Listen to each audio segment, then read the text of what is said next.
Amados irmãos, quero pedir que vocês abram suas Bíblias comigo aqui no livro de Romanos, no livro de Atos dos Apóstolos, né? Capítulo 1. Abra sua Bíblia aí comigo. Nós leremos o trecho, o qual exporei hoje, é dos versos 12 a 26 dessa epístola. Ixi, irmãos, vai ficar longo, muito tempo assim, né? Deste livro, tá? Versos 12 a 26 do capítulo 1 de Atos dos Apóstolos, tá bom? Deixe sua Bíblia aberta aí. Antes de lermos, é um trecho longo, que faremos leitura, né? Antes de lermos, eu quero lhes dar um panorama e dizer por que eu estou tratando esse trecho aqui conjuntamente, né? Esse é um trecho que faz uma certa ambientação, né? uma certa transição entre o que aconteceu antes e o que acontecerá depois.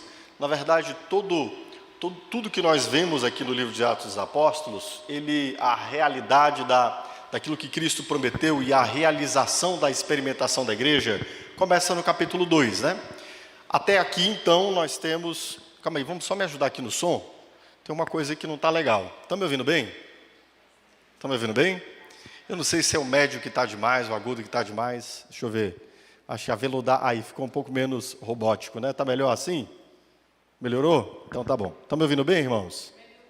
Melhorou? Então tá. Estava parecendo que eu era um robozinho, né? Está vendo os robotizados, não tá? Então vou lá, deixa eu voltar aqui. Começando tudo de novo. Paz do Senhor, irmãos. Bem, esse trecho que nós estamos expondo hoje aqui, capítulo 1, versos 12 a 26, é um trecho que ele faz um certo pivô entre o que fora e o que há de ser, entre as coisas que a igreja experimentou em Cristo ali ressuscitado, até a descida do Espírito Santo e o cumprimento desta promessa. Esse trecho se dá no interregno dos 10 dias entre os quais Jesus havia ascendido, e depois então nós temos a promessa da descida do Espírito Santo em Pentecoste. É claro que os discípulos não sabiam que isso duraria 10 dias, né? Nós sabemos porque nós estamos do lado de cá da história. Mas eles ficaram então, e receberam de Cristo a ordem para que ficassem em Jerusalém, a fim de que recebessem poder do alto, e aí a partir daquele momento eles voltam a Jerusalém e ficam ali aguardando este tempo do cumprimento destas promessas, tá? Bom, mas para que nós entendamos aqui o que vimos até aqui, nós vimos, primeiro, que este livro é sobre o que Cristo deu cumprimento, aquilo que Cristo veio realizar, depois de todas as coisas que aconteceram entre seu nascimento, morte, ressurreição e ascensão. Esse livro então conta como Cristo agora está cumprindo seu ministério no mundo. Este foi o nosso primeiro sermão. No segundo sermão, ele disse que o Senhor Jesus deu instruções aos discípulos antes de subir aos céus. E dentre as mais importantes dessas instruções estava em clarificar a eles o Evangelho, para que eles entendessem bem o que era o Evangelho. Jesus também explicou-lhes o que era o papel deles a partir dali, para que eles entendessem que tinha uma missão a cumprir. E por fim, semana passada, lhes falei da importância, da necessidade de que eles fossem cheios do Espírito Santo. Era impossível que eles pudessem cumprir aquela missão sem experimentarem esse enchimento, o cumprimento das promessas da vinda do Espírito Santo sobre eles, sobre a igreja, tá? Bom, tendo Jesus dito isso, Jesus ascende aos céus, e aí nós temos esse trecho aqui. E esse trecho aqui, eu diria que é um amarrar, né? Um entretecer de esclarecimentos, né? Sobre as coisas que Deus disse que faria, e uma esperança do cumprimento das coisas que Deus disse que fará. Ou seja, nesse trecho aqui nós temos os discípulos lidando com a questão de Judas Iscariotes. Afinal de contas, Judas teria de algum modo abalado os planos de Deus? Judas teria feito que a promessa do Messias e aquilo que o Messias faria deixasse de se cumprir de forma cabal? Porque pense comigo, você e eu estamos do lado de cá, já onde as coisas estão bem preto e branco, né? Mas do lado de lá, onde eles estavam, tudo estava muito acinzentado ainda. Eles ainda tinham dificuldades de encaixar algumas coisas em suas compreensões. A palavra que Pedro vai dar aos apóstolos aqui, é uma palavra que traz algumas revelações e descobrimentos que até então estava difícil de entender, Afinal de contas, Judas teria de fato contribuído para que a promessa do Messias pudesse ter se desfeito? E é exatamente o que nós veremos aqui. Os planos de Deus, vai argumentar Pedro, são inabaláveis. E a própria traição de Judas estava nos planos de Deus. Bem como nós temos nesse trecho aqui, os apóstolos na expectativa do cumprimento do mais dos planos de Deus que o Senhor Jesus havia dito que faria, o derramamento do Espírito. Então, eu sintetizei aqui, eu resumi aqui esse trecho, o título desse sermão é Os Planos Inabaláveis de Deus. E nós temos duas perspectivas pelas quais olharemos para estes planos inabaláveis de Deus.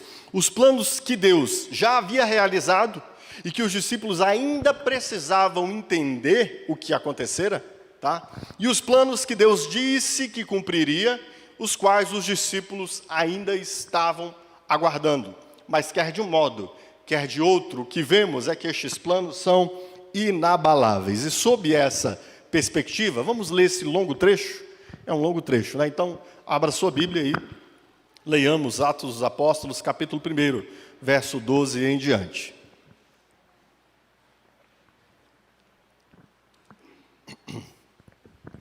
Então eles voltaram a Jerusalém, vindo do monte chamado das Oliveiras, que fica perto da cidade, cerca de 1 quilômetro. Quando chegaram, subiram ao aposento onde estavam hospedados.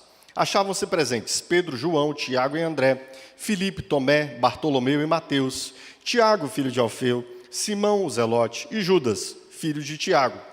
Todos eles se reuniam sempre em oração com as mulheres. Calvino entende aqui que mulheres são suas esposas, tá? Inclusive Maria, a mãe de Jesus, e com os irmãos dele. Naqueles dias, Pedro levantou-se entre os irmãos, um grupo de cerca de 120 pessoas, e disse: irmãos, era necessário que se cumprisse a escritura que o Espírito Santo predisse por boca de Davi, a respeito de Judas, que serviu de guia aos que prenderam Jesus. Ele foi contado como um de nós e teve participação neste ministério. Com a recompensa que recebeu, isso aqui já é um comentário de Lucas, tá? Com a recompensa que recebeu pelo seu pecado, Judas comprou um campo. Ali caiu de cabeça, seu corpo partiu-se ao meio e suas vísceras se derramaram. Todos em Jerusalém ficaram sabendo disso, de modo que na língua deles, esse campo passou a chamar-se Aceldama, isto é, campo de sangue. Agora retoma a fala de Pedro, tá? Porque, prosseguiu Pedro, está escrito no livro de Salmos: fique deserto o seu lugar, e não haja ninguém que nele habite. E ainda, que outro ocupe o seu lugar. Portanto, é necessário que escolhamos uns dos homens que estiveram conosco durante todo o tempo em que o Senhor Jesus viveu entre nós, desde o batismo de João até o dia que Jesus foi elevado dentre nós às alturas. É preciso que um deles seja conosco testemunha da sua ressurreição. Então indicaram 2 nomes, José, chamado Barsabás, também conhecido como Justo, e Matias. Depois oraram: Senhor, tu conheces o coração de todos, mostra-nos qual destes 2 tens escolhido para assumir este ministério apostólico que Judas abandonou, indo para o lugar que lhe era devido. Então tiraram sortes, e a sorte caiu sobre Matias. Assim ele foi acrescentado aos 11 apóstolos. Bom, temos aqui então 2 episódios, tá? Claro que, de um certo modo, o primeiro episódio, ele fala de um modo geral o que aconteceu naqueles dias, depois que Jesus ascende aos céus. Depois que Jesus ascende aos céus, os discípulos descem a Jerusalém, estão ali os 11, né, juntamente com as suas esposas, segundo Calvino. É uma boa tradução essa de Calvino, como esposas e não apenas como mulheres. E ali havia também Maria, né? E óbvio que havia outros, né, aproximadamente 120, somando todos. E também ele faz, e o texto bíblico nos diz que, quanto a estes, eles oravam ininterruptamente a Deus, tá? Durante esse período destes dias em que ficaram em Jerusalém. Temos também um episódio que acontece nesse ínterim aqui. Esse episódio é mais específico. Os discípulos ainda estavam assentando na mente deles todas as coisas que haviam acontecido. E o que havia acontecido com Judas ainda pairava uma certa dúvida sobre o papel de Judas no meio de tudo aquilo ali. Será que a ação de Judas foi uma ação que, de repente, poderia ter colocado em risco os planos de Deus?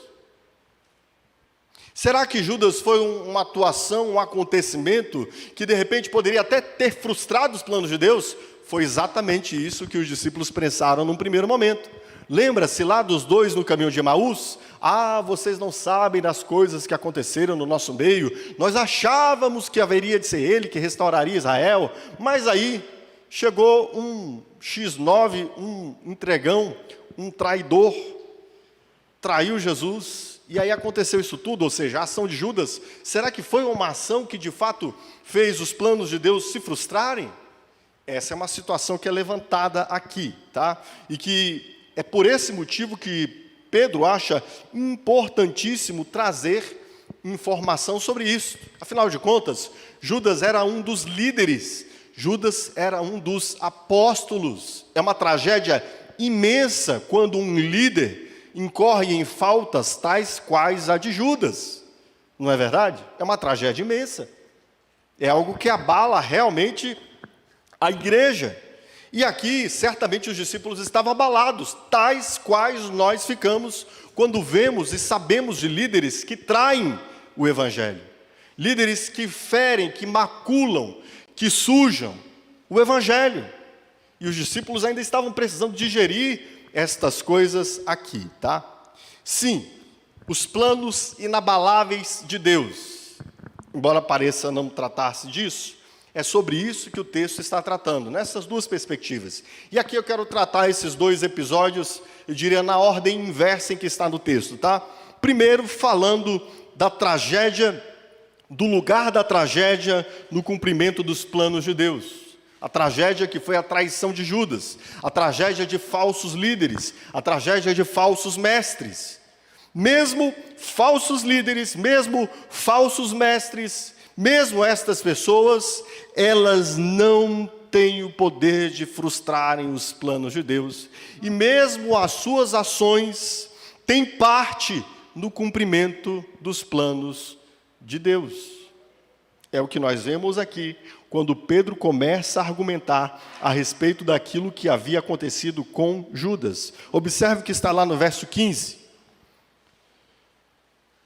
Olhe comigo, Pedro diz assim: naqueles dias, Pedro levantou-se entre os irmãos, um grupo de cerca de 120 pessoas, e disse: irmãos, era necessário que se cumprisse a escritura que o Espírito Santo predisse por boca de Davi, a respeito de Judas, que serviu de guia aos que prenderam Jesus. Ele foi contado como um de nossos e teve participação neste ministério. E no verso 20 diz assim: porque prosseguiu Pedro, está escrito no livro de Salmos, fique deserto o lugar e não haja ninguém que nele habite. Isso é Salmo 69, verso 25. E ainda, que outro ocupe o seu lugar. Salmo 109, verso de número 8. O que Pedro está dizendo com isso, queridos? A traição de Judas, a ganância de Judas, o remorso de Judas, os falsos líderes, esses episódios que trazem abalo à igreja, que fazem a igreja sofrer, e que certamente fizeram os discípulos sofrerem, não são situações que estão desligadas, desconectadas e fora dos planos de Deus.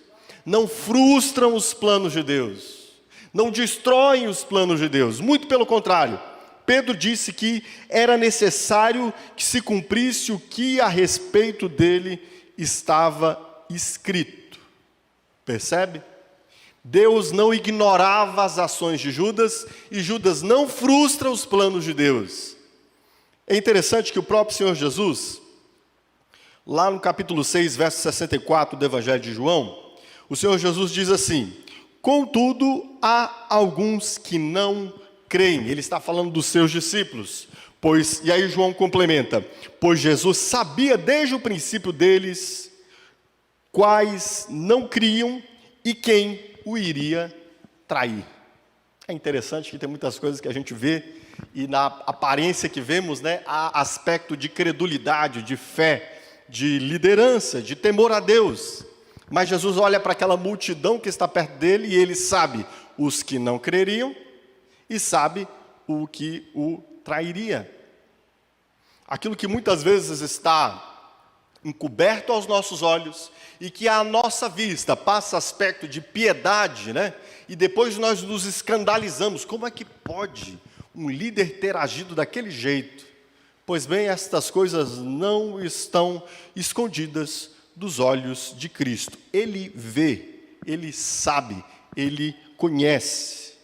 Inclusive lá no capítulo de número 17, verso 12, do Evangelho de João, é dito o seguinte: enquanto estava com eles, Jesus está orando e está dizendo, enquanto eu estava com eles, eu os protegi, os guardei, no nome que me deste, nenhum deles se perdeu, a não ser aquele que estava destinado à perdição, para que se cumprisse a Escritura. Entende? Então, Jesus não ignorava, Jesus sabia exatamente o caminho que Judas trilharia, e a própria traição de Judas, ela tem propósitos aqui nos planos eternos de Deus, inclusive da crucificação do seu filho. Os atos de Judas, os atos pecaminosos de Judas, não estão fora do governo soberano de Deus. Sim, o Senhor não está alheio a nenhuma tragédia que ocorra naquilo que parece ser tragédia, né? No cumprimento dos seus planos. Os discípulos, no primeiro momento, imaginaram que tudo aquilo ali era o desfazimento das promessas de Deus, mas, muito pelo contrário, aquilo era exatamente o cumprimento cabal de cada palavra, de cada vírgula que estava descrito nas Escrituras. Entende isso aqui, queridos? Não há de Deus uma ação posterior e paliativa. Nossa, o que eu posso fazer agora, já que Judas chutou o pau na barraca? Não é assim, entendeu, irmãos? Todas as coisas que estão acontecendo aqui, estão acontecendo de acordo com os planos inabaláveis de Deus. Até mesmo um líder traidor está dentro dos planos inabaláveis de Deus, tá? E sim, preste bastante atenção. Era importante a igreja se preparar, aquela igreja que estava nascendo sob o fogo e a espada, para os dias maus que haveriam de vir. Era importante a igreja se preparar e se acautelar de falsos mestres e falsos líderes. Foi importante, inclusive, pedagogicamente para a igreja, o papel de Judas, para que a igreja tivesse discernimento e cautela na formação de sua liderança. Não é à toa que vemos repetidamente nos lábios de Jesus e nos lábios dos apóstolos: tenham cuidado dos falsos mestres, os falsos líderes, falsos pastores. E Judas era um falso pastor. Era alguém não convertido, era alguém cujas intenções do coração, a inclinação da alma, não era em vista da glória de Deus. As intenções de Judas eram outras. E mesmo a traição de Judas está aqui dentro de todo este arcabouço que está acontecendo, tá? Agora preste atenção, é claro que nem Judas, nem Pilatos, nem Faraó, nem qualquer outro pecador, cujos atos perversos acabam por manifestar a glória de Deus, são desculpáveis de seus atos, tá? Lembre-se comigo, Pilatos, a covardia pecaminosa de Pilatos, o interesse de Pilatos de preservar mais a si mesmo, seu governo, sua autoridade, seu poder, ao invés de fazer justiça, ele agiu pecaminosamente, mas mesmo agindo pecaminosamente, seus atos cumprem os planos de Deus, ok? Lembre-se de Faraó. Faraó era arrogante, Faraó era soberbo, Faraó se julgava um Deus e não aceitava que Deus lhe dissesse o que ele deveria fazer. E ele, em sua impenitência, na sua dura cerviz, a Bíblia usa essa expressão para falar de pessoas que têm dificuldade de humilhar-se. Cerviz é essa região aqui cervical que nós temos, né? Essa região aqui que pega a nossa nuca, né? Essa parte superior aqui da nossa coluna. O que é a dura cerviz? É a dureza de curvar-se, de humilhar-se, de baixar a cabeça. E mesmo em sua dura cerviz, em sua arrogância, em sua prepotência, Faraó, com sua arrogância, estava fazendo que Deus fosse glorificado. Porque pela dureza de Faraó, ele enfrenta Deus, e nós vemos 10 pragas se abatendo sobre o Egito. E nós vemos, depois do seu falso arrependimento, ele indo em debandada contra o povo de Deus, e o mar se abrindo, e o povo de Deus passando, e ele e o seu exército entrando, e as águas tragando a arrogância de Faraó e o seu exército. Então, sim, estes homens com os seus feitos acabaram por manifestar a glória de Deus, porque Deus se manifestou mais glorioso ainda através da resistência de Faraó, através dos pecados de Faraó, através da covardia de Pilatos, e inclusive através da traição de Judas. Judas, quando trai a Cristo, no Evangelho de Mateus, quando ele chega a Jesus, beija Jesus, como Jesus responde? Amigo, a que vieste? Sabe aquilo, o amor que nós somos ensinados a ter no capítulo de número 13 de 1 Coríntios? É exatamente como Jesus reage diante de Judas. Judas era de fato um homem de um coração perverso, de motivações perversas, mas Cristo o amava e o tinha como amigo. A palavra que Jesus dirige a ele não é traidor, hein? Eu sabia que você ia fazer isso. Não é isso. Como é que Jesus reage? Com o coração compungido, ferido, magoado, certamente. Magoado não no sentido de guardar rancor, mas magoado no sentido de machucado. E ainda assim dirige a palavra a Judas dizendo: amigo, a que vieste? Com um beijo você trai o Filho do Homem? Percebe? Qual é a reação de Jesus? A reação de Jesus é a de olhar para Judas e ainda assim derramar sobre ele a sua amizade. Isso manifesta mais ainda a glória de Deus. Mas mesmo Judas tendo agido de tal modo que a glória de Deus seja mais manifesta, mesmo Pilatos tendo agido de tal modo que a glória de Deus seja mais manifesta, mesmo Faraó tendo agido de tal modo que a glória de Deus seja manifesta, e os atos destes homens estarem contados na Escritura como atos através dos quais Deus se glorifica, nenhum desses homens tem desculpas pelos seus próprios atos, porque a motivação deles não era a glória de Deus, muito embora tenha redundado na glória de Deus. Entende? Então sim, os atos perversos desses homens não podem abalar os planos de Deus, porque inclusive nos planos de Deus se contava estes atos. Contudo, Deus julgará cada ato de cada homem cujo motivo não foi a própria glória de Deus. Entende isso, queridos? Dá para entender isso aqui? Então preste atenção. Os discípulos estavam encaixando isso aqui. Estavam encaixando o acontecimento de Judas. E Pedro diz: tudo o que aconteceu por meio de Judas, embora seja um escândalo, embora seja um líder que tenha traído o nosso mestre, tudo isso estava ocorrendo segundo a Escritura. E não apenas isso, nós precisamos substituí-lo. Porque também está escrito: outro tome o seu ofício. E é o que eles fazem. Eles escolhem ali a partir de alguns critérios, homens que estavam juntamente com eles desde o início do ministério de Jesus, até a sua ressurreição, e havia dois ali, eles lançam sorte sobre esses dois, não sei se era um dado, não sei se era palitinho, lançar sorte é uma coisa assim mesmo, tá? Alguma coisa dessa eles fizeram, né? Inclusive os sacerdotes lançavam sortes com urim e tumim, eram duas pedras, para que pudessem escolher o desejo de Deus, mas isso já passou, tá, irmãos? Hoje em dia a gente não lança mais sorte não, tá bom? Muito pelo contrário, a escolha dos líderes nós vemos no Novo Testamento, depois disso aqui, é feita pela eleição da igreja. Os apóstolos indicam, né, os presbíteros indicam, pessoas que estejam hábeis, que cumpram certos pré-requisitos, e a igreja elege. É assim que acontece no Novo Testamento, tá? Mas aqui, para cumprimento desta profecia, eles então lançam sortes, e a sorte cai sobre Matias. E aqui nós temos então este apóstolo vindo a somar-se ao grupo dos 12. Mas a questão mais importante aqui é esta: mesmo a traição deste líder, ela não está fora dos planos de Deus. E isso nos ensina muito, porque este não foi o último dos líderes, infelizmente, cristãos, que pecaram e caíram gravemente. Judas, inclusive, suicida-se. Seu suicídio é algo que toma notoriedade em Jerusalém.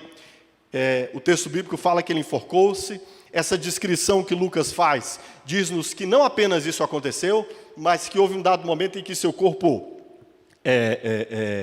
caiu de tal modo que partiram suas vísceras. Provavelmente ele deve ter se enforcado em algum lugar alto. E aí a gente pode especular muitas coisas. O corpo dele ficou pendurado muitos dias, depois rompeu-se a corda, o pescoço, enfim, e aí ele partiu e suas vísceras se abriram. Trágico, né? É isso que diz Lucas aqui. Mas independentemente do modo como essas coisas se encaixam, a grande questão é, ele não foi o último dos líderes cristãos que trouxe escândalo à igreja. Certo? Não foi. E é importante que nós entendamos que há um papel aqui no cumprimento dos planos de Deus. Aquilo era necessário que acontecesse.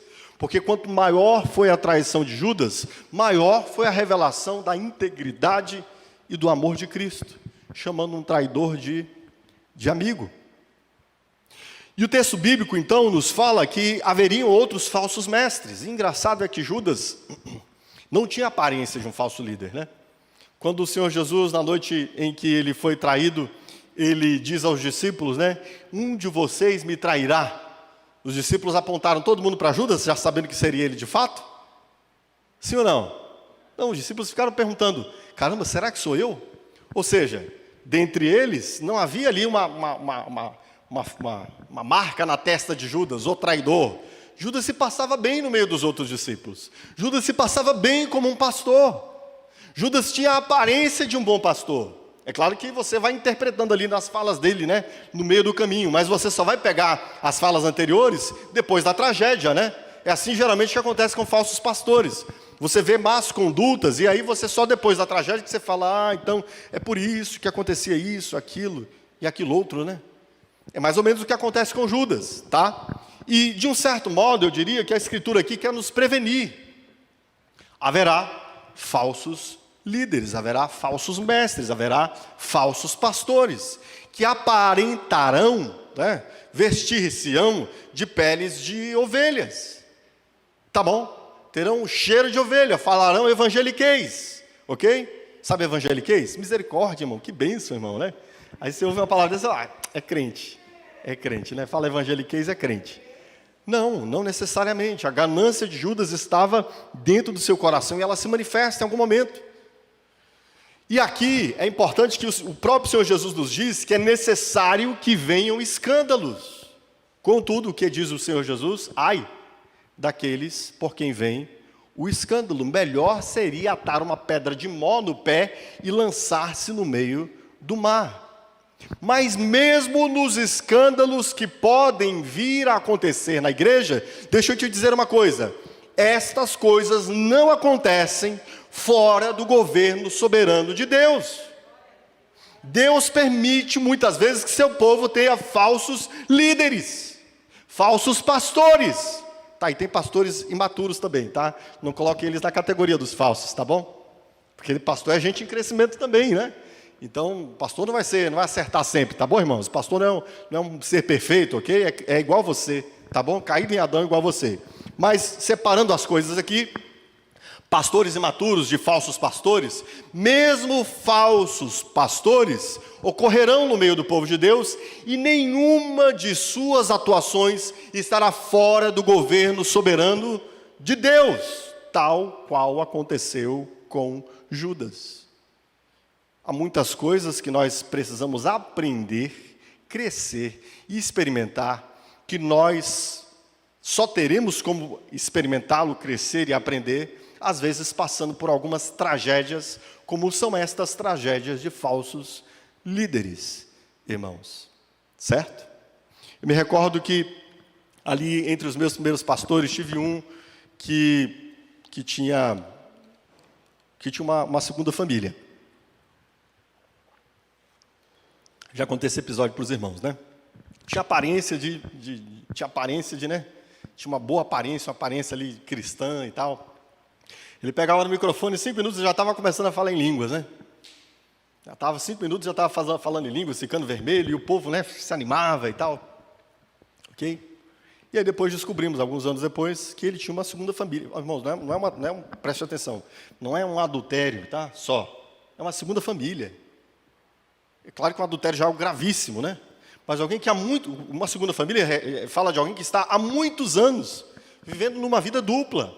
Não é um caso fortuito, e eu não estou atenuando um caso fortuito, tá? Até porque um adultério não é um caso fortuito. Um adultério, para vir a se consumar, muitas outras coisas aconteceram antes dessa queda. Muitas quedas antes já aconteceram, tá? Mas, olhe bem, uma outra família. Aparência de piedade, né? Uma aparência de piedade. Mas uma outra família. Isso é uma tragédia. E quantas pessoas não se escandalizaram? E quantos não ficaram pelo caminho por causa dessas tragédias? E aí eu pergunto, será que isso também não nos ensina algo? A quem seguimos? Por que estamos aqui como corpo de Cristo? Seguimos a Cristo por causa de líderes carismáticos ou seguimos a Cristo por causa de Cristo? É só por causa dele mesmo? Sua fé está firmada nele? É ele que você ama? Eu espero que você tenha líderes que inspirem você e que amem ao Senhor como você. Mas no dia em que um líder incorrer numa falta tão grave quanto essa de Judas, essas situações não acontecem sem que Deus esteja governando sua igreja. E sem que esteja, de algum certo modo, nos inclinando, nos dirigindo, nos ensinando a quem de fato seguimos. Se sua fé vacila pela falta de um líder que você segue, sua fé está no seu líder. Não está em Cristo, você não entendeu o que é o Evangelho. Não é Cristo que você ama de todo o seu coração. Eu sei, você precisa de modelos, eu espero ser um modelo para você. Eu espero que os líderes dessa igreja sejam um modelo para você. E a todos os pastores que buscamos formar, a gente busca instruir. O conselho de Paulo em 1 Coríntios capítulo de número 11 é uma ordem. Sejam meus imitadores, porque eu tenho buscado ser imitador de Cristo. Mas estas coisas não acontecem sem que de algum certo modo haja uma pedagogia aqui, algo para nos ensinar. Certo, irmãos? E aqui, estas experiências que nós temos, também nos ajudam até a identificarmos o modo como nós amamos. Há pessoas que dizem, eu amo, mas não mexe comigo muito sério não, né? Imagine você ser traído. Imagine você ser traído, meu irmão. Você já foi traído, meu irmão? Já foi traído? Você já foi traído? Eu já fui traído. Não pela minha esposa. Fique claro. Fique claro aqui, não pela minha esposa. Eu já fui traído. Sabe a experiência de amar quem trai você? Há uma pedagogia aqui no que Cristo está sofrendo. Há uma pedagogia para nós. É muito legal a gente amar as pessoas quando elas são legais conosco, né? Nos fazem bem. E quando elas deliberadamente nos traem. Deliberadamente nos traem. A gente precisa passar por essas coisas para aprender a experimentar isso. Tem coisas que a gente só aprende, meu irmão, com a experiência. Sabe, de sofrer alguém que você ama lhe traindo. E ainda assim você responder em amor. Essa experiência de Judas também nos mostra essa experimentação de Jesus, de nós sairmos do usual, do comum, né? O que é usual e comum? Enquanto você está bem comigo, enquanto você me favorece, enquanto você me faz favores, enquanto você cuida de mim, eu te amo. Mas e no dia em que você me trair? Será que eu vou amar você? Percebe aqui que há ensinos cuja experimentação será impossível sem passarmos por algumas situações, até mesmo de tragédia. É uma tragédia quando o amigo nos trai. É uma tragédia passarmos por sermos caluniados por pessoas que amamos. É uma tragédia quando pessoas que amamos estão deliberadamente tramando alguma coisa contra nós. E esse tipo de coisa acontece. Certo? E aqui é onde devemos experimentar amar. Eu não vou contar o nome do santo, não. Da santa, melhor dizendo, mas porque eu não conversei com a irmã, mas uma irmã que conheci há pouco tempo, inclusive familiar aqui de um dos membros da igreja, né, contou-me que ela teve uma certa experiência. Converteu-se à fé através de uma determinada irmã e de um pastor. E depois de um tempo tomou ciência que o pastor e a irmã estavam tendo um caso. E aí ela acabou por denunciar isso. E essa pessoa ficou irada com ela, né? E teve uma situação, muitos anos depois, que a pessoa chegou para ela e disse assim, eu odeio você. O que ela pôde dizer? Mas eu te amo. Eu te amo. né? E pela expressão você vê que é um amor verdadeiro, né? A pessoa sofreu, ela fez algo justo e devido, né? Trazer a juízo essa situação. Essa pessoa depois viveu de um tal modo a buscar constrangê-lo e fazer-lhe mal. E depois a pessoa chegou e disse: eu te odeio. E ela disse o quê? Eu te amo.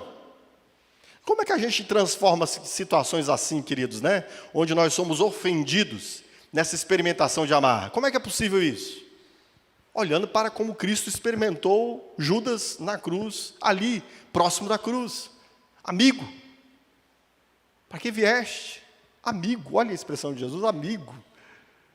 Amigo. Você entende que tem algumas dimensões da sua vida cristã que você só vai crescer ao experimentar? Como eu disse para você, eu só tive situações de aprender a desenvolver essas dimensões do amor de Cristo pela experiência de ter sido traído. Percebe isso? Estas coisas não estão fora dos desígnios de Deus. O Senhor é quem está governando tudo isto, inclusive falsos líderes. Que o Senhor te livre deles, tá? E que você glorifique a Deus por líderes que de fato amem ao Senhor e busquem servi-lo com integridade. Não são perfeitos, tá? Não existe nenhum líder perfeito, tá bom? Não existe nenhum pastor perfeito. Seu pastor vai pecar contra você muitas vezes, mas como você, se ele de fato ama Cristo, ele vai arrepender-se e vai buscar ajustar-se com você, tá bom? Ok? Mas, preste atenção, mesmo quando há tragédias assim, isso faz nos entender, primeiro, que Deus está no governo destas coisas, e que se de fato nós amamos e seguimos a Cristo, nós continuaremos seguindo-o, porque estamos seguindo por causa dele e a dele apenas. Amém, queridos? Amém? Bem, se há um lugar para a tragédia no cumprimento dos planos de Deus, foi o que vimos, quando Pedro fala então de Judas Iscariotes, há especialmente também, aqui Pedro estava tentando assentar as coisas que haviam passado, né? Mas agora olhando para os planos futuros de Deus, há especialmente um lugar para a súplica e para a oração no cumprimento dos planos de Deus, tá? E é isso que nós vemos aqui no verso de número 14. O verso de número 14, ele nos fala não apenas de um episódio onde Pedro havia se reunido ali e conversado com os irmãos, mas algo que aconteceu constantemente durante aqueles 10 dias em que os discípulos estavam aguardando o cumprimento da promessa que o Senhor Jesus havia dito. E o verso 14 nos diz assim: todos eles se reuniam sempre em oração com as mulheres, inclusive Maria, a mãe de Jesus, e com os irmãos dele.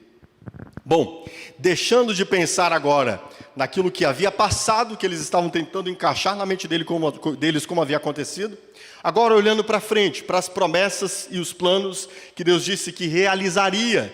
Deus disse que realizaria nos tempos deles o cumprimento das profecias que já há muito diziam de um derramamento do Espírito Santo de Deus. Era sob essa expectativa que eles estavam. E como foi, queridos, que eles se dispuseram diante de Deus para o cumprimento dessas promessas? Como os apóstolos, suas esposas, as irmãs e os irmãos de Jesus, que estavam ali juntamente com eles, se apresentaram diante de Deus para experimentar as coisas que Deus havia dito que faria. O que eles fizeram? Tiraram um fim de semana no Mar da Galileia, foram para as piscinas de alguma cidade termal ali próxima. O texto bíblico diz que eles fizeram o quê, queridos? Todos eles se reuniam sempre em oração. Preste atenção, queridos. Os discípulos estavam com um senso de urgência, tá? Um senso de urgência. A situação ainda estava bastante delicada. Jesus acabava de morrer e de ressuscitar, mas da ressurreição, a maioria de Jerusalém não sabia. Sabiam apenas que Jesus, o líder deles, havia sido morto. Ou seja, se o líder havia sido morto, eles estavam em bastante risco ainda, certo? Eles tinham um senso de urgência, porque aconteceram um fato extraordinário, a morte e a ressurreição de Jesus. Tinham um senso de urgência, porque eles estavam numa condição, eu diria ali, bastante sensível, às portas de serem presos ou mortos ou coisa parecida. Eles tinham um senso de urgência, porque o Senhor Jesus disse que cumpriria em breve promessas extraordinárias, coisas que os profetas haviam dito há muito tempo, e que agora era chegado o momento. E o que eles fizeram, irmãos? Eles oraram, suplicaram, pediram, bateram, rogaram, sabe? É importante quando a gente aprende senso de urgência. É importante quando a gente entende a necessidade de nós empreendermos esforço e energia na nossa oração. É interessante que algumas vezes as nossas orações são lânguidas, né? Preguiçosas, né? A gente costuma até dormir orando, não é verdade? Sim ou não? Você já teve algum senso de urgência em orar? Já teve algum tempo que você entendeu a urgência de suplicar? A urgência de bater as portas dos céus? A urgência de rogar a Deus, de suplicar a Deus? Essa experiência, eles não tinham diante daquele quadro nada mais a fazer senão a orar. E tem uma frase que não é minha, e não me recordo quem é o autor, mas eu obviamente tinha que dizer que não é minha, né, para não ficar com o meu crédito, que diz assim: quando Deus quer fazer algo através do seu povo, Ele os chama a orar. Tem gente que pensa que essas realidades vivas que Deus realiza no meio do seu povo, são coisas que acontecem por uma intervenção de um ungidão, né? Nós vivemos um tempo dos ungidões, né? Vivemos um tempo aí que aprenderam com Benny Hinn. Benny Hinn, inclusive, não sei se você sabe, mas ele recentemente, assim, já tem alguns anos, ele apresentou-se pedindo perdão, tá? Pelas coisas que ele havia feito há muito tempo. As coisas de soprar sobre o povo, de jogar o terno sobre o povo, essas peripécias aí, essas palhaçadas, essas mimetizações espirituais, né? Benny Hinn depois se apresentou pedindo perdão. Tem gente que espera essas coisas espirituais como se elas fossem acontecer o seguinte: você está vivendo a sua vida despreocupadamente, né? Sem nenhum zelo espiritual, aí você acha que um dia, sem querer, do nada, vai acontecer uma coisa extraordinária com você, e a partir daí as coisas serão diferentes, né?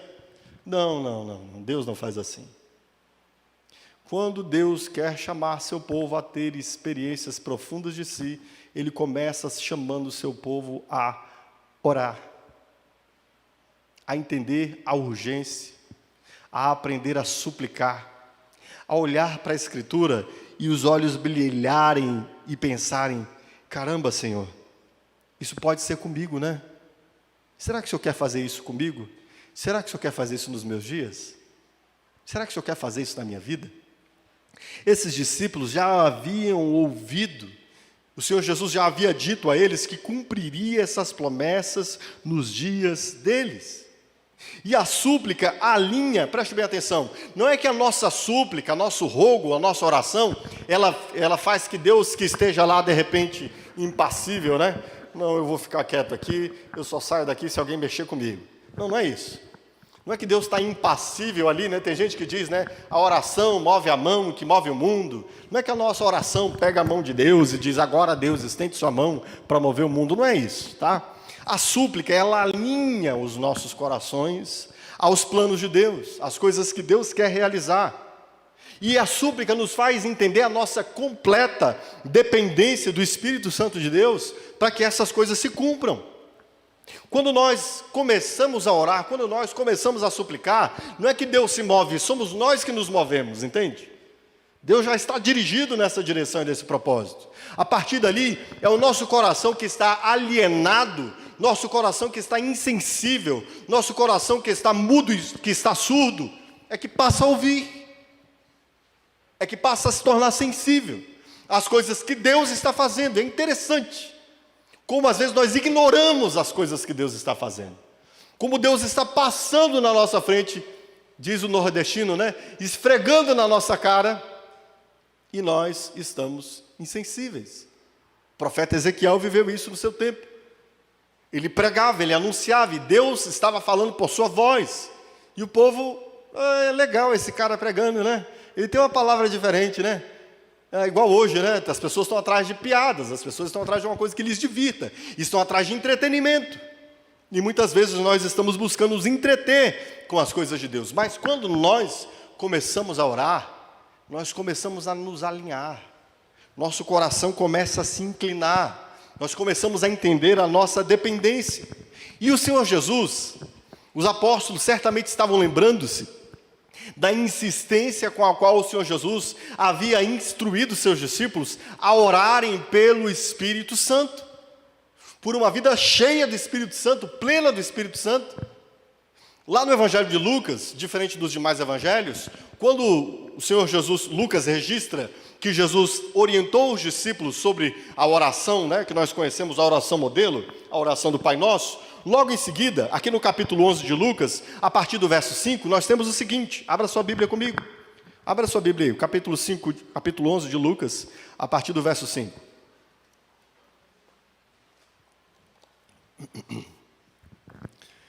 Depois de ter ensinado a oração do Pai Nosso, então disse-lhes também: qual de vós terá um amigo, e se for procurá-lo à meia-noite, lhe disser: amigo, empresta-me 3 pães, pois que um amigo me chegou à minha casa, vindo do caminho, e não tenho o que emprestar-lhe. Se ele respondendo de dentro disser: não me importune, já está a porta fechada, e os meus filhos estão comigo na cama, não posso levantar-me para tos dar. Digo-vos, pois, que, ainda que se não se levante a dar-lhes por ser seu amigo, levantar-se-á toda a vida por causa da sua importunação, e lhe dará tudo o que houver mister. E eu vos digo a vós: pedi e dar-se-vos-á, buscai e acharei, batei e abrir-se-vos-á, porque qualquer que pede recebe, e quem busca acha, e quem bate abrir-se-lhe-á. E qual pai dentre vós que, se o filho pedir pão, lhe dará uma pedra? Ou também, se lhe pedir peixe, lhe dará, ao invés do peixe, uma serpente?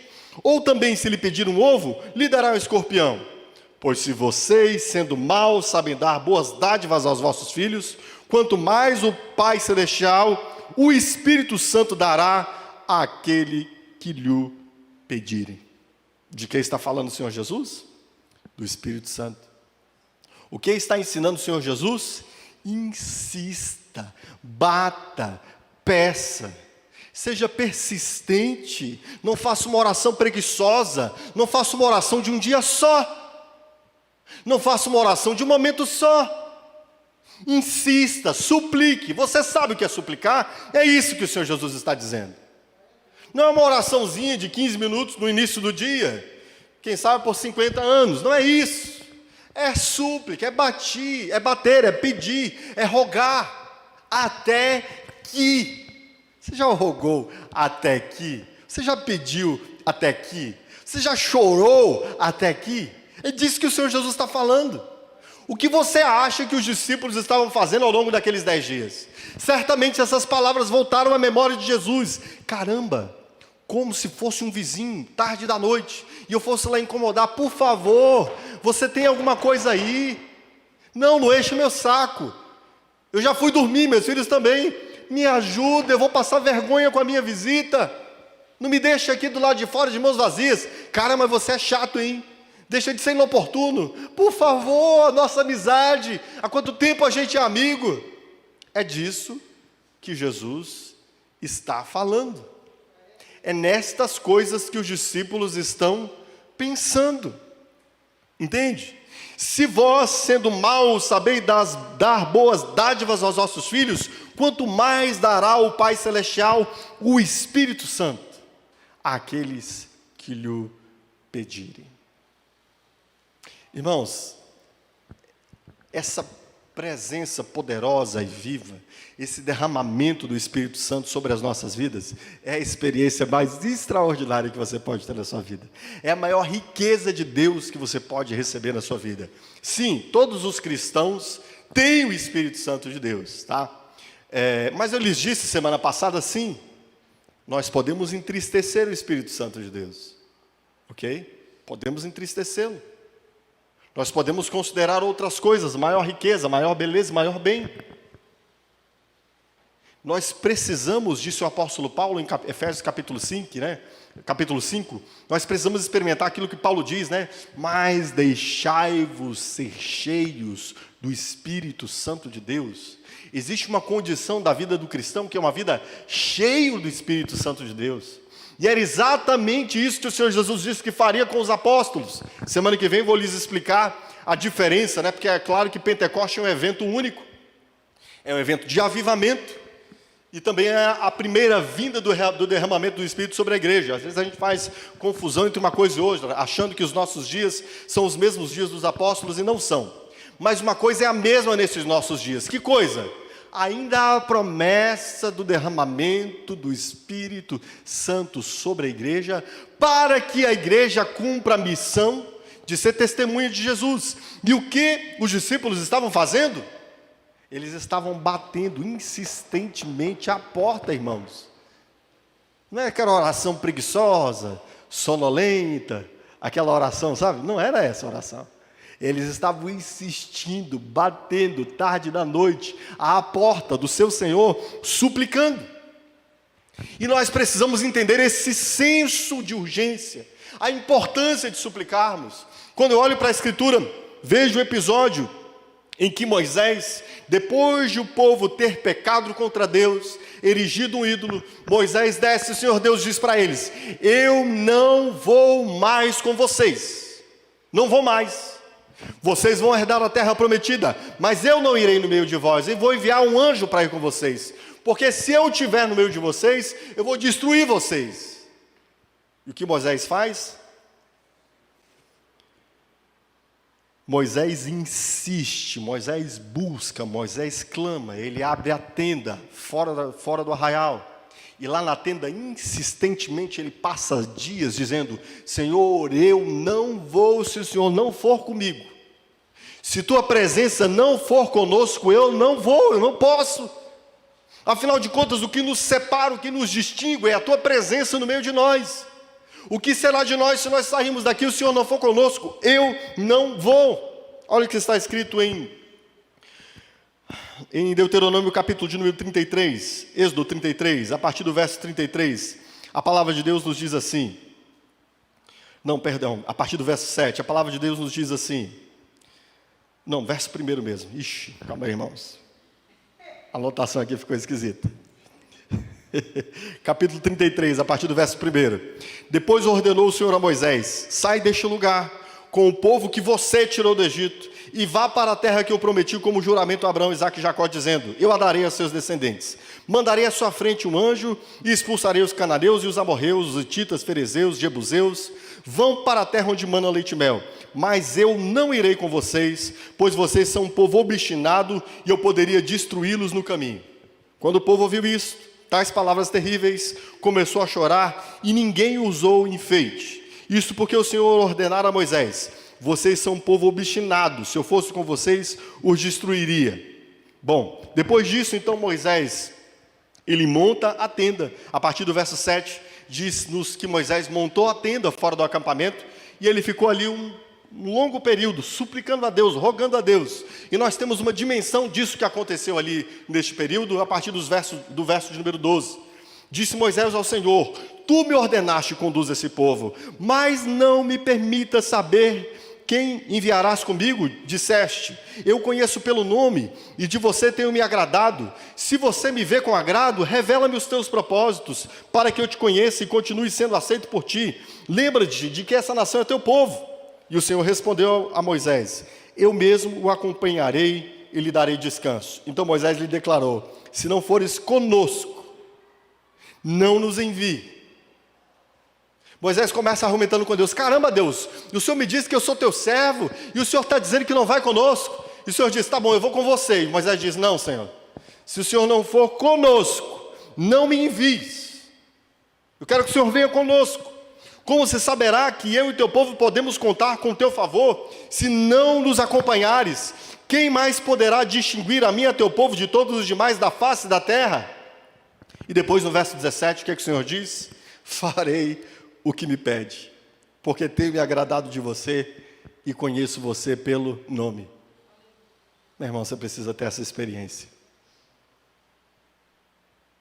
uma experiência de colocar-se à parte, de entender a urgência, de suplicar a Deus: Senhor, como eu preciso do Teu Espírito Santo sobre mim. Eu ouço a Tua palavra dizendo: vão e façam discípulos de todas as nações, mas parece que isso não é comigo, Senhor. Tantas outras coisas são a minha prioridade, Senhor. Há tantas outras coisas que amo mais, Senhor. Eu preciso, Senhor, desse derramamento do Teu Santo Espírito. Como é que eu posso cumprir aquilo que o Senhor ordenou aos Teus apóstolos, se o Teu Espírito não estiver derramado sobre mim? Como é que meu coração vai se alinhar à Sua vontade? Olha a insistência de Moisés: se o Senhor não for comigo, não me faças conosco, não me faça subir daqui. E Deus diz: eu vou com você, Moisés. Deus disse: não, o Senhor vai conosco. Se o Senhor não for conosco, não me peça para ir com esse povo. Eu não posso ir, eu não posso viver essa experiência se Tua viva presença não for comigo. E aqui esse é o tipo de coisa, meu irmão, que ninguém pode fazer por você, tá? Você tem de ter a experiência de entrar na tenda de Deus e suplicar-lhe: Senhor, tem misericórdia de mim.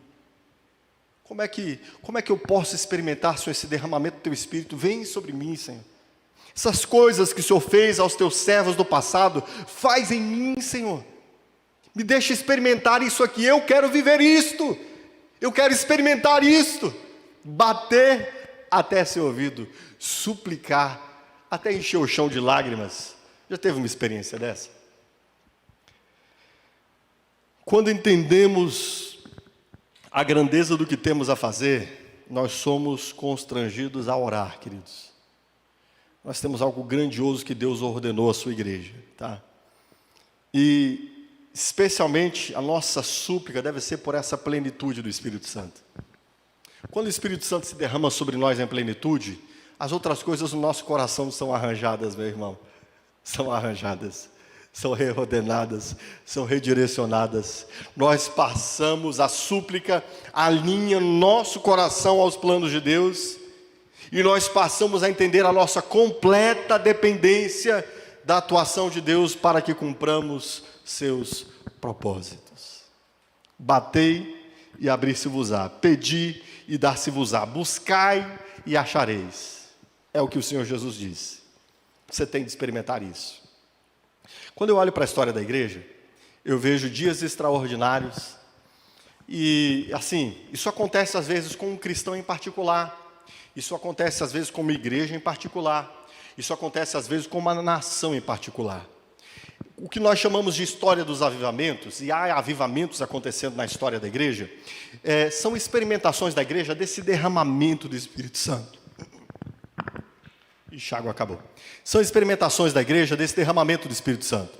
Quando nós olhamos para a história da igreja, nós vemos momentos em que, às vezes, uma nação inteira, queridos, por exemplo, o avivamento galês, houve uma região inteira, né, da Gália, ali de uma região do Império Britânico, que sofreu uma profunda experimentação do Espírito Santo de Deus. Isso é o que nós chamamos de história dos avivamentos, quando regiões, cidades, países experimentam um profundo derramamento do Espírito Santo de Deus. Tá? É claro que isso às vezes não acontece só com nações, às vezes acontece com igrejas em particular, às vezes acontece com cristãos em particular. Vemos isso também na história da igreja. Às vezes alguns líderes, como por exemplo Jonathan Edwards, não se vê no ministério de Jonathan Edwards a nação passando por um processo de avivamento, mas se vê Jonathan Edwards passando por um avivamento profundo, gracioso, terrível, né? Mas nenhuma dessas experiências, queridos, acontece sem súplica. Todas essas experiências são precedidas de oração, de súplica, de clamor. Tanto de um modo particular o cristão, quanto a comunidade cristã, a igreja, e às vezes até a nação. Às vezes Deus derrama sobre o seu povo, sobre uma nação, um espírito de súplica. E esse povo passa a orar insistentemente.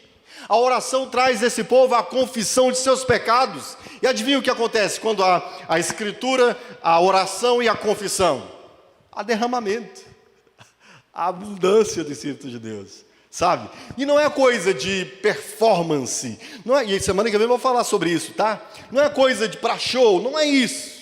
é arrependimento, irmão, confissão de pecados, sabe? Caráter sendo transformado, prioridades sendo dirigidas, um avivamento missional. Geralmente, quando a igreja passa por avivamentos, o povo se despreende, a missão, pregar o evangelho passa a ser missão de cada cristão, o que não tem nada a ver com esses avivamentos fake que nós vemos nos nossos dias, né? De alguém passar por uma experiência emocional, vou falar mais sobre isso semana que vem, e daí a pessoa vai e o dia e a vida continua a mesma. Aquele que mentia continua mentindo, aquele que roubava continua roubando. Aquele que era preguiçoso continua preguiçoso com as coisas do reino de Deus. Isto não é avivamento. Mas quando o povo começa a orar, a reconhecer os seus pecados, a suplicar a Deus esse derramamento, Deus tem prazer em responder esse tipo de oração, meu irmão. Prazer em responder. Eu quero encerrar falando de uma pequena experiência. Eu tive diversas experiências já nessa minha jornada de fé, de derramamentos do Espírito Santo de Deus. Mas eu tive uma específica, uma época que eu estava orando pelo dom de línguas, né? E sim, a Bíblia diz que nós devemos orar pedindo os dons a Deus, né, dons espirituais. Só que eu já tinha um certo embaçamento com isso nessa época. Porque embora tivesse ali apenas 17 anos de idade, já fazia faculdade teológica, já tinha lido a Bíblia inúmeras vezes, e para mim já estava claro que muitas das coisas que eu via nos meus dias, eram só uma certa... sabe aquele negócio que o camarada fala duas frases, fica repetindo duas frases o tempo todo? Parece que aprendeu, né? Não parece que aprendeu? Por exemplo, esse pastor que lhes disse que que fora meu pastor e que tinha uma outra família, ele geralmente pegava o microfone e em 5 minutos ele estava falando ticlamacita labalaia, e ficava desse ticlamacita labalaia o culto todo. E eu achava estranho isso. Eu falava, poxa, se é para ser uma língua, não é para ser uma repetição de uma coisa só, né? E eu tinha medo de em algum momento ali, por desejo de falar em línguas, ter uma experiência onde fosse apenas uma experiência psicológica. E às vezes acontece, tá? Algumas pessoas que têm apenas uma experiência psicológica, né? Se vê ali emocionados e aí vem uma frase que ele ouviu alguém falar e ele começa a repetir essa frase que ele ouviu alguém falar. Talvez você nunca tenha ouvido falar sobre isso, né? Mas tem experiências espirituais que as pessoas acham que é do Espírito Santo e não são meramente psicológicas. Algumas delas também são malignas, tá? Então, a gente precisa ficar alerta na igreja, né? Não é tudo que parece espiritual que a gente vai botar o selo do Espírito Santo. Certo, irmãos? Menos mal quando são meramente psicológicas, né? Menos mal. Ok? E eu tinha um certo receio disso, tá? Eu tinha um certo receio de ter uma experiência meramente psicológica, enfim, algo parecido, né? E aí, irmãos, eu vinha orando por isso, alguns pedindo essa experimentação desse derramamento do Espírito Santo, e vinha experimentando isso. Eu vinha experimentando isso. Há meses que eu vinha pedindo e vinha experimentando isso. Mas eu estava suplicando a Deus especificamente pelo dom de línguas. E aí teve um dia que eu fui para uma vigília e oramos ali e tal. E aí eu olhei para o banco de trás e falei, Senhor, eu só saio... Ali já tinha meses que eu estava orando por isso. E eu falei, Senhor, eu só saio debaixo daquele banco ali, hoje, quando o Senhor me der o dom de línguas. Eu fiz isso. Era meia-noite. Sabe que horas eu saí debaixo daquele banco? Eu levantava a cabeça algumas vezes, né? E aí estava ensopado ali, né, querido? Ensopado. De baba, de lágrimas, suplicando. Devia ter baba ali, devia ter lágrimas. Orando, né? Suplicando. Senhor, eu preciso. Como é que eu vou cumprir as coisas que o Senhor me ordenou que eu faria? Eu já havia recebido de Deus palavras sobre o meu ministério, e eu estava suplicando, Deus, me derrama seu Espírito copiosamente sobre mim. Como é que eu vou cumprir isso, Senhor? E eu fiquei ali, de meia-noite, irmãos, até às 5:30 da manhã, mais ou menos 6 horas da manhã. Até que, enfim, né? Deus, de tanto bater e de tanto insistir, recebi o dom de línguas e um profuso derramamento do Espírito Santo de Deus. Não que esse derramamento só aconteça com o dom de línguas, tá? Não é isso. Eu tive outras experiências sem necessariamente falar em línguas. Mas um profuso derramamento. Eu acho que dava para escrever um livro, não era só uma frase, uma sentença, sabe? E até hoje, né? Você me vê falar em línguas aqui, do púlpito, e você nunca vai ver, tá bom? Porque, segundo Paulo, este dom não é para este tipo de exercício. Um dia a gente vai estudar isso lá no discipulado, tá? Falo em línguas até hoje. Mas a questão não é essa. A questão que eu quero dizer é o seguinte: tenha uma experiência de suplicar, de bater, de orar. Quantas vezes você já fez uma vigília sozinho na sua casa? para meditar na Escritura e suplicar a Deus? Quantas vezes você passou 1, 2, 3, 4, 5 horas em oração, suplicando a Deus? Entende? Nós precisamos experimentar isso, irmãos. Você precisa experimentar isso, meu irmão. Você precisa ter essa experiência. O que vocês acham que os discípulos estavam fazendo aqui, os apóstolos? Senhor, o Senhor disse que faria coisas extraordinárias através de nós. Como é que nós vamos poder viver isso se o Senhor não derramar o seu Espírito sobre nós? Derrama, Senhor, o seu Espírito sobre nós. E eles insistiram, eles suplicaram, eles bateram. Tá? Por favor, meu irmão, entenda que há algo extraordinário que Deus está fazendo. Não é que Deus vai fazer, Deus está fazendo. Desde que Cristo ascendeu aos céus, desde que o Senhor derramou o seu Espírito sobre a sua igreja, Ele está fazendo. E você precisa ter essa experimentação de bater, de suplicar, de pedir, de orar, tá? Não se contente com experiências fake, né? Há muitas experiências fake no nosso dia, que não tem nada do Espírito Santo de Deus, irmãos. Nada, não tem nada do Espírito Santo de Deus.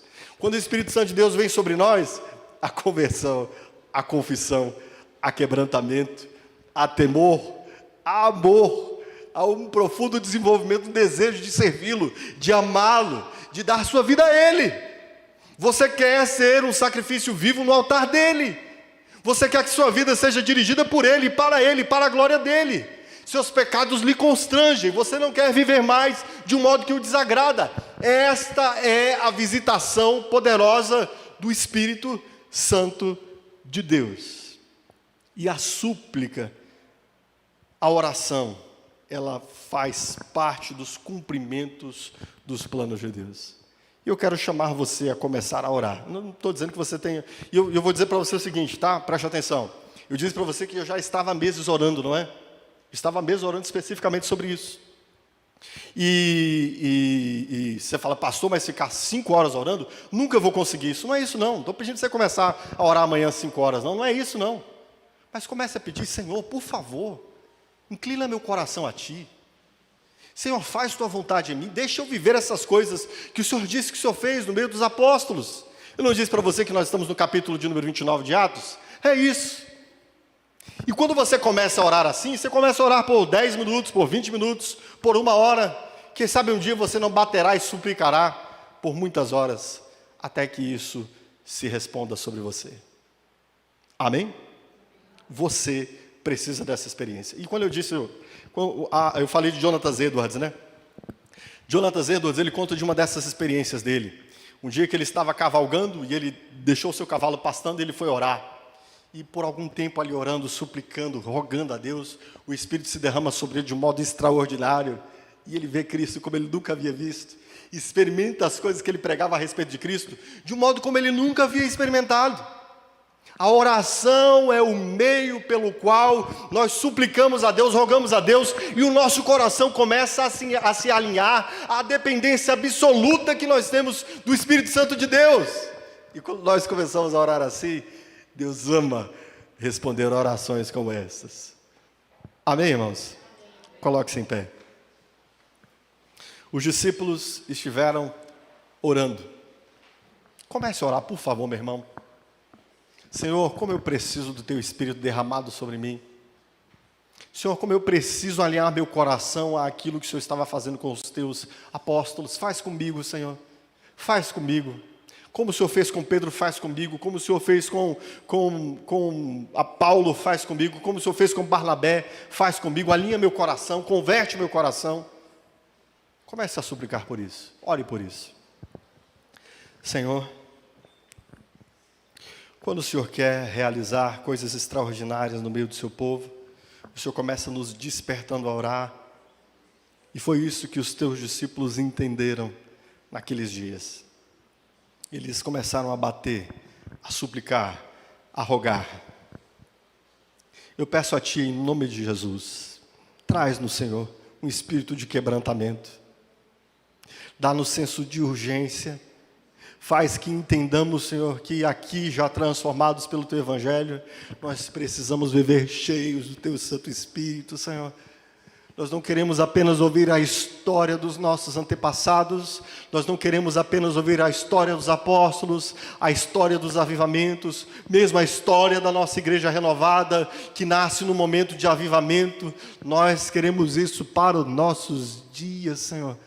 Eu te peço, comece a despertar-nos, a suplicar por isso, que o seu povo comece a orar pelo derramamento do teu Espírito, Senhor, que nós comecemos a orar por essa profusão desse rio de águas vivas, que sai do nosso interior e transborda através de nós, que o seu povo experimente isso, que nós desejemos isto, que isso seja a súplica dos teus servos ao nascer do dia, que ao pôr do sol, ao final do dia, isso esteja em nossos lábios, Senhor, e que comece a vir esse tempo extraordinário que o Senhor tem destinado ao teu povo, sobre nós, a tua igreja. Eu te peço, Senhor, dá experiências pessoais aos teus filhos, experiências de ir em suas casas, com a porta dos seus quartos fechadas, baterem na porta dos céus, suplicando pelo teu Espírito, desejando mais que o pão, mais que a água, mais que a vida.